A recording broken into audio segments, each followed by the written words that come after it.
এক বছর আগের যে রায়ের পর আন্দোলনে শেখ হাসিনার পতন। এদিকে মামলা না নেওয়ায় আশুলিয়া থানার ওসি বরখাস্ত।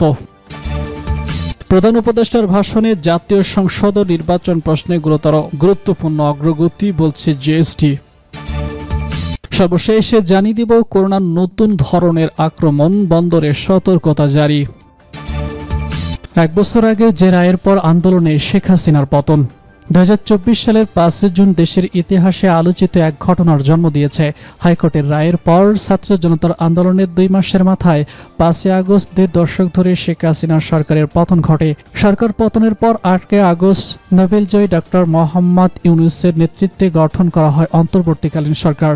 2018 সাল শিক্ষার্থীদের তীব্র আন্দোলনের মুখে শেখ হাসিনার সরকার প্রথম এবং তৃতীয় শ্রেণীর সরকারি চাকরির সব কোটা বাতিল করে 2018 সালে পরিপত্র জারি করে। 3 বছর পর 2021 সালের সেই পরিপত্রের বৈধতা চ্যালেঞ্জ করে হাইকোর্টে রিট আবেদন করেন মুক্তিযোদ্ধার সন্তান শহীদুল ইসলাম সহ 7 জন। একই বছরের 7 ডিসেম্বর হাইকোর্ট রুল জারি করেন। সেই রুলের চূড়ান্ত শুনানি শেষে 2024 সালের 5 জুন রায় দেন বিচারপতি AKM কামরুল কাদের ও বিচারপতি খিজির হায়দারের হাইকোর্ট বেঞ্চ। রায়ের কোটা পদ্ধতি বাতিলের সিদ্ধান্ত বৈধ ঘোষণা করে কোটা বজায় রাখতে নির্দেশ দিয়ে যত দ্রুত সম্ভব আদেশ পাওয়ার 3 মাসের মধ্যে পরিপত্র জারি করতে নির্দেশ দেন। এরপর জুলাইয়ের প্রথম দিন থেকে ঢাকা সহ দেশের বিভিন্ন স্থানে কোটা পদ্ধতির যৌক্তিক সংস্কার চেয়ে নতুন করে আন্দোলনে নামে শিক্ষার্থীরা। প্রথম কয়েকদিন মিছিল, মানববন্ধনের মতো সাধারণ কর্মসূচি থাকলেও পরে বাংলা ব্লকেট নামে শুরু হয় তাদের অবরোধ কর্মসূচি। বৈষম্য বিরোধী ছাত্র আন্দোলন ব্যানারে আন্দোলনকারীরা শুরুতে 4 দফা দাবিতে ক্ষোভ করলেও পরে তাদের দাবি দফায় দফায় এসে ওঠে। তাদের দাবিতে বলা হয় সব গেটে সব ধরনের যৌক্তিক ও বৈশ্বিক কোটা বাতিল করে সংবিধানে উল্লেখিত অনগ্রসর গোষ্ঠীর জন্য কোটাকে ন্যূনতম পর্যায়ে এনে সংসদ আইন পাশ করে কোটা পদ্ধতি সংশোধন করতে হবে। প্রথম দিকে রাষ্ট্রপক্ষের বিরুদ্ধে আপিল বিভাগ আবেদন না করলেও আন্দোলনের মাত্রা বাড়ার পর আবেদন করে, কিন্তু আপিল বিভাগ তাতে সাড়া দেননি। কিন্তু যখন আন্দোলনের তীব্র বাড়াতে থাকে তখন 10 জুলাই আপিল বিভাগ হাইকোর্টের রায়ের পর 4 সপ্তাহ স্থবিরতা দেন।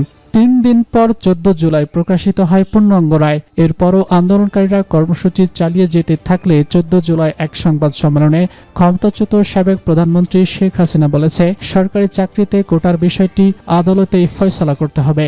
এছাড়া রাজাকার সংক্রান্ত প্রধানমন্ত্রীর এক বক্তব্য ঘিরে আন্দোলন নতুন মাত্রা পায়। পরদিন ঢাকা বিশ্ববিদ্যালয় ছাত্রলীগ কর্মীরা আন্দোলনকারীদের উপর হামলা করে। এতে বিক্ষোভে ফেটে পড়ে সারা বাংলার ছাত্র সমাজ। 16 জুলাই ঢাকা সহ বিভিন্ন স্থানে সড়ক অবরোধ করে শিক্ষার্থীদের ক্ষোভের মধ্যে পুলিশ গুলি চালায় এবং ছাত্রলীগ হামলা করে। তাতে রংপুর বিশ্ববিদ্যালয়ের শিক্ষার্থী আবু সাইদ সহ প্রাণ হারায় 6 জন। পরদিন বিভিন্ন স্থানে শিক্ষার্থীরা পুলিশের সঙ্গে সংঘাতে জড়ায়। সরকার সব বিশ্ববিদ্যালয় বন্ধ ঘোষণা করে শিক্ষার্থীদের হরতালের নির্দেশ দেয়।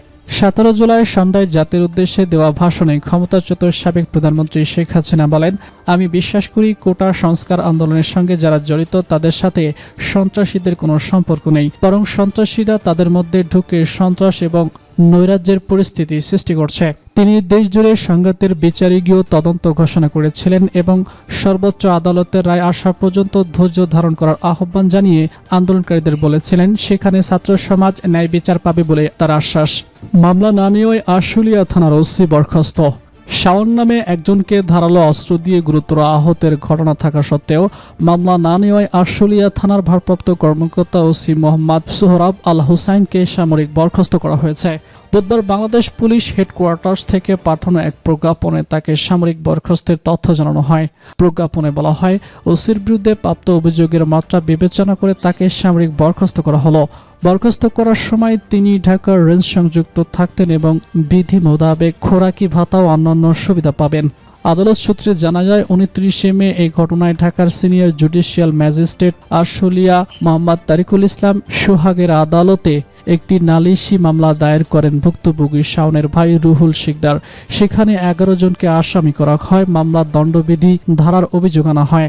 মামলার আর্জিতে বাদী উল্লেখ করেছেন শিপুলু ভুইয়া সহ নামীয় 11 জন অজ্ঞাত পরিচয় 15 জন আসামি ছিনতাই করার উদ্দেশ্যে গত 28 মে শাওনের পথ রোধ করে। ছুরি ও চাপাটি দিয়ে লোপাতাড়ি আঘাত করে। ছুরি আঘাতে শাওনের মাথা ফেটে রক্তাক্ত জখম হয়। এ সময় থানায় মামলা করতে গেলে থানার ভারপ্রাপ্ত কর্মকর্তা ওসি মামলা নেননি। আদালত অভিযোগের শিকারে বিরোধিতা অনুরোধ করে নালিশি মামলার অভিযোগকে 7 দিনের মধ্যে এফআইআর হিসেবে গ্রহণের নির্দেশ দেন। আদালত অভিযোগের গভীরতা অনুসরণ করে নালিশি মামলার অভিযোগকারীকে 7 দিনের মধ্যে এফআইআর হিসেবে গ্রহণের নির্দেশ দেন।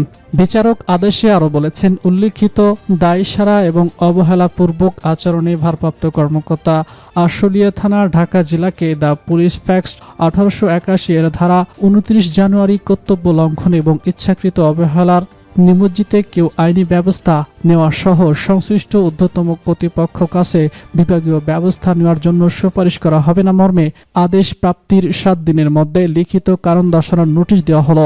আদেশের অনুলিপি ঢাকা জেলার পুলিশ সুপার সহ সংশ্লিষ্টদের প্রদান করা হয়। আদালতের আদেশের পর 4 জন মামলাটি রেকর্ড করে আশুলিয়া থানা পুলিশ। একই দিনে এই থানার ভারপ্রাপ্ত কর্মকর্তা সোহরাব আল হুসাইনকে সামরিক বরখাস্ত করে প্রজ্ঞাপন জারি করে পুলিশ সদর দপ্তর। প্রধান উপদেষ্টার ভাষণ জাতীয় সনদ ও নির্বাচন প্রশ্নে গুরুত্বপূর্ণ অগ্রগতি বলছে জেএসডি। প্রধান উপদেষ্টা অধ্যাপক ডক্টর মোহাম্মদ ইউনূসের জাতির উদ্দেশ্যে দেওয়া ভাষণের প্রতিক্রিয়ায় জাতীয় সমাজতান্ত্রিক দল জেএসডির সভাপতি আসম আব্দুর রব এবং সাধারণ সম্পাদক শহীদউদ্দীন আহমেদ স্বপন বলেছে, পুরো জাতির সঙ্গে আমরাও গভীর মনোযোগ ও গুরুত্বের সঙ্গে ভাষণটি বিবেচনা নিয়েছে। ভাষণের সংস্কার এবং জাতীয় সনদ, নির্বাচন এবং গণহত্যার বিচার অনুষ্ঠানের ঘোষণায় গণ অভ্যুত্থানের অভিপ্রায় পূরণের লক্ষ্যে একটি গুরুত্বপূর্ণ অগ্রগতি। শনিবার গণমাধ্যমে পাঠানো বিবৃতিতে তারা আরও বলেছেন, ভাষণের সংস্কার কার্যক্রম, মানববিরোধী অপরাধের বিচার, গুম খুনের তদন্ত, নির্বাচনের ব্যবস্থার প্রাতিষ্ঠানিক সংস্কার এবং জুলাই সনদের মতো ঐক্যমতভিত্তিক রাষ্ট্রীয় উদ্যোগে যে রূপরেখা তুলে ধরা হয়েছে তা আমাদের দলীয় অবস্থান এবং দীর্ঘদিনের দাবির সঙ্গপূর্ণ। দেশের সংস্কার কার্যক্রমের যথাযথ বাস্তবায়ন হলে জাতি অভ্যন্তরীণ উপনিবেশিক আইন কানুন ও কঠোর পরিবর্তিতে স্বাধীন দেশের উপযোগী কাঠামো নির্মাণে এগিয়ে যাবে। জিএসডি মনে করে এটি গ্রহণযোগ্যমূলক সুষ্ঠু নিরপেক্ষ নির্বাচনের মাধ্যমে দেশের জনগণকে তাদের রাজনৈতিক অভিপ্রায় প্রকাশের সুযোগ করে দেওয়ার মধ্য দিয়েই একটি গণতান্ত্রিক ব্যবস্থা দৃঢ় হয়। নেতারা উল্লেখ করেছেন, আমরা বিশ্বাস করি জুলাই সনদ দেশের সব রাজনৈতিক শক্তিকে একটি জাতীয় ঐক্যমতের ভিত্তিতে গণতান্ত্রিক এবং কল্যাণমুখী রাষ্ট্র নির্মাণে সহায়তা হবে। নির্বাচন প্রশ্নে আমরা আশা করছি আরও সমঝোতার সুযোগ রয়েছে এবং জুলাই সনদ বাস্তবায়নের লক্ষ্যে একই সঙ্গে সংবিধান সংস্কার করা এবং জাতীয় সংসদ নির্বাচনের আয়োজন করা। করোনার নতুন উপধরনের আক্রমণ, বন্দরের সতর্কতা জারি। ভারতের বিভিন্ন স্থানে করোনা ভাইরাসের আক্রমণ নতুন করে দেখা দিয়েছে। জেনেটিক সিকোয়েন্স পরীক্ষার মাধ্যমে জানা গেছে এসব স্থানে সংক্রমণ বৃদ্ধি পেয়েছে। প্রতিবেশী দেশসমূহে আক্রমণ বাড়লে বাংলাদেশেও সেই আক্রমণের সংখ্যা থাকে। এই আক্রমণ এড়াতে দেশের নৌ বন্দর ও স্থল আন্তর্জাতিক বিমানবন্দরে স্বয়ংক্রিয় ব্যবস্থা সুরক্ষা বিধিমালায় প্রয়োজনীয় পদক্ষেপ গ্রহণ করা হয়েছে। চলতি মাসের 4 জন রোগ নিয়ন্ত্রণে স্বাস্থ্য দপ্তর মহাকারীর পরিচালক অধ্যাপক ডক্টর ফরহাদ হোসেন স্বাক্ষরিত এক আদেশ জারি করা হয়েছে। এমত অবস্থায় ভয়াবহ বিভিন্ন সংক্রমিত দেশ থেকে আগত সন্দেহজনক যাত্রীদের দেশের স্থল, নৌ বিমান ও বন্দরের ইমিগ্রেশন এবং এইচএসআর হেলথ কেসের সহযোগিতার বিষয়ে স্বাস্থ্য বার্তা প্রদান এবং স্বাস্থ্য পরীক্ষা নিবিড়ভাবে পরিচালনা করার জন্য অনুরোধ করা হয়েছে। সরেজমিনে রবিবার সকাল 10টার দিকে বেনাপোল চেকপয়েন্টে ইমিগ্রেশন দেখা গেছে। মেডিকেল ডেস্ক দায়িত্ব থাকা উপ সহকারী কর্মকর্তাদের ভারত থেকে ফিরে আসা যাত্রীদের করোনার উপসর্গ আছে কিনা তা যাচাই বাছাই করতে দেখা গেছে। ভারত ফেরত যাত্রী পরিতোষ মণ্ডল জানান, 10 দিন আগে চিকিৎসার জন্য ভারতে গিয়েছিলাম, আজ দেশে ফিরলাম। বাংলাদেশের মতো ভারত কোথাও করোনা বা ওমিক্রনের পরীক্ষা নিরীক্ষা করেনি। ভারত ফেরত যাত্রী রিমা রানী বলেছেন, 1 মাস চিকিৎসার পর আজ দেশে ফিরে আসলাম। ভারতের কোথাও কোনো নতুন করে করোনার প্রভাব পড়তে শুনিনি। দেশে আসার পর দেখছি পরীক্ষা নিরীক্ষা করছে।